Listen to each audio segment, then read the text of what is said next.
نوراني قاعده ورته مخې ته کېده نوراني قاعده هغه اولنۍ پاڼه کوله وایي دا ووایه نو ده ته دا پته هم نشي چې الف پکې کم یو دی او با پکې کم وایي نوې راوتې دغه کنځلې چې کړي دي دې باچایانو پسې او په دې خلکو لګیا یو 50 شپېته پېرې دې پښتنو ته دلګانو او دوسان وایي اورېدلی په دې بیان کې ویلي وي ای دلګانو ای دوسانو ای بېغیرتو ویلي که ویلي او وي حق پرست نه ښه دی چې کنځلې شوي هر سړی بس ناستی و په منبر باندې او بل مشکل دا پیدا شوی دی چې عوام اوس مولیان تلي عوامو ته دا کار حواله شوی دی چې دوی مولیان تلي چې کم یو حق پرست دی او کم یو باطل پرست دی عوام نوراني قاعده ورته مخې ته کېده نوراني قاعده هغه اولنۍ پاڼه کوله وایي دا ووایه نو ده ته دا پته هم نشي چې الف پکې کم یو دی او با پکې کم یو دی خو دا وایي ماشاءالله وایي دا حق پرست دی او دا جی باطل پرست تا داسې ته داسې نه خبرې ته حق پرست او باطل پرست هم پېژنې نو نوي دا مولا دی هغه وایي نوې راوتې دغه کنځلې چې کړي دي په دې باچایانو پسې او په دې خلکو لګیا یو 50 شپېته پېرې دې پښتنو ته دلګانو او دوسان وایي اورېدلی هم دی که نه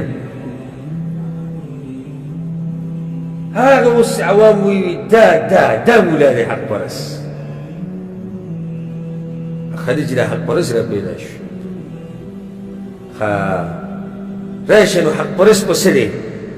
په دې بیان کې حدیث شتي نه په دې بیان کې آیت شتي نه نو حق پرست په څه دی وی نه وي چې دا حکومت یې الله تباه او برباد کړي وی نه وي دا حق پرست دی ښه په دې بیان کې وی نه وي ای دلګانو ای دوسانو ای بېغیرتو وی که ویلي او وي حق پرست نه ښه دی چې کنځلې کوي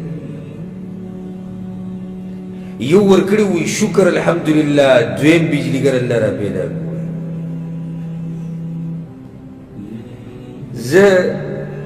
زما دا خبرې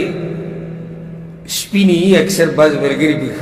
د نومونو اخیستو سره خفه شي خو موږ مجبوره شو کله حقیقت بیانولو لپاره به لازم دا خبرې رامخې ته کړې نو خبره مې دا کوله چې یو سړی عالم دی که نه دی عالم دا به څوک معلوموي عالم یې معلوموي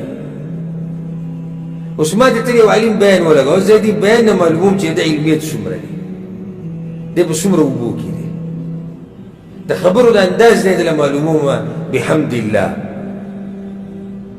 یو سړی غریب نه دی خبره ته دي خپل دنیا کې مصروف دی او دی راشي وایي نه ماشاءالله دا نه دی دا ډېر حق پرست دی بعض حق پرست او باطل پرست په پټکي او په رومیال معلوموي دا چې حق پرست عالم دی ولې وي دې پټکي ته وګوره یو سړی دی یو عالم دی حق پرست عالم دی د سر په سر ټوپۍ نشته او مسله یې بیان کړه بلکل سر تور سر دی لکه هسې به ووایو راغی او خلکو سره کېناستو او یو مسله یې بیان کړه دا خو بیا یو مکمل باطل پرست دی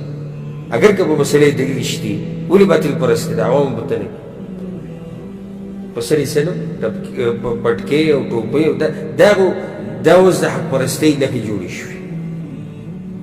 بچیانو پسې کنځلې کوه چې د خولې نه دې پشم راوایلي